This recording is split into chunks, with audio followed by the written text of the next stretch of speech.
Ibrahim Raisi, Presiden Iran, mengeluarkan ancaman baru pada Israel pada Minggu 29 Oktober 2023 setelah Israel melancarkan aksi serangan darat di Gaza.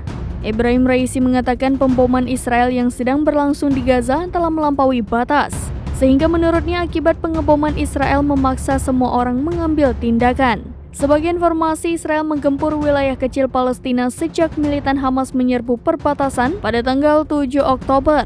Sejak saat itu, lebih dari 8.000 orang terbunuh akibat serangan Israel di Gaza. Menurut Kementerian Kesehatan di Gaza, setengah dari korban meninggal di antaranya anak-anak. Selain itu, Ibrahim Raisi juga mengeluarkan ancaman pada Amerika Serikat.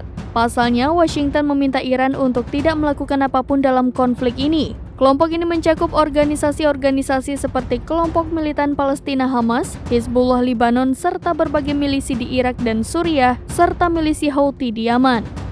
Meskipun tidak jelas apa yang dimaksud Raisi, namun terus terjadi serangkaian serangan di Irak, Suriah, dan perbatasan Lebanon. Serangan ini dilakukan oleh pasukan Amerika Serikat di Irak dan Suriah, serta meningkatnya baku tembak antara pasukan Hizbullah dan Israel di perbatasan Lebanon sejak konflik Gaza dimulai. Secara finansial dan militer, Iran mendukung Hamas. Serangan Hamas pada 7 Oktober mendapatkan pujian dari Iran. Iran mengatakan serangan 7 Oktober adalah serangan yang sukses. Meskipun begitu, Iran menegaskan bahwa mereka tidak terlibat dalam serangan tersebut.